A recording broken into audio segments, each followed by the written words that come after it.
Hello, my name is Paul Hearn. In this video we're going to look at absolute addressing in Excel. In your basic formulas workbook, open up the absolute references worksheet. Now in here we have names and amounts invested, and then we have to calculate how much interest will be paid at a low rate and how much interest will be paid at a high rate.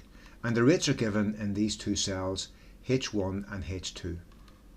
So from a previous video you probably know that to work this out I would put in the formula equals, click on the amount invested, times the low interest rate. Now if I look at the formula in here, I have B4 times H1, and if I drag that down I see I have B5, which is this cell, times H2, which is actually the incorrect cell now for the low interest rate. If I drag down another cell, then I get a zero value or a null value, and that's because there's no value in H3. So what I need to do is be able to drag this down and have the H1 value remain the same.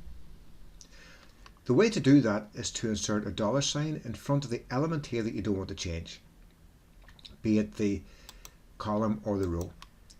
So the column is the H and the row is the 1. So I don't want the row to change, so I put a dollar sign, so shift and 4.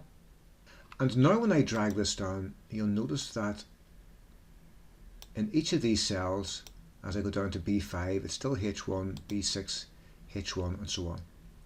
If I were to drag across, then the reference changes. So if I click on this cell, then it's C6. Instead of being H, it's now I1. If I needed to drag across but keep the reference for the column the same, then I would have to put a dollar sign in front of the column. I'll show you that. So I put a dollar sign here. And now when I drag across and click on this cell, you'll see there that the column value is still H. And that's because there's a dollar sign in. Now it can be a little bit tricky to insert the dollar signs in front of the row and the column. There is a shortcut for doing this, and it's using the F4 key on your keyboard. So if I highlight that little lot and click on the F4 key, you'll see that the dollar signs toggle. So we'll start off by putting dollar signs in front of both the row and the column. Just in front of, in this case, the row, then just in front of the column, and then it will remove the dollar signs altogether.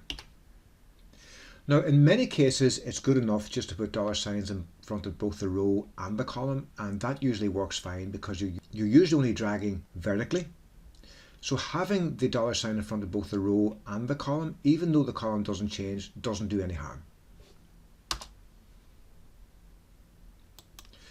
So having the dollar sign in front of both the row and the column means I can now copy that formula all the way down to the bottom of the data in the table, and I retain the reference to the low interest rate. I'm going to do the same now with the high interest rate, so I will go equals the amount invested times, clicking on the high interest rate, which is H2.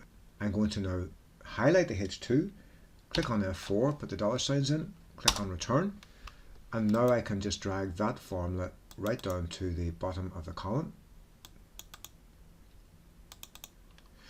And those results are now correct. I would encourage you now to look at the Absolute References 1 worksheet and try putting in those absolute addresses.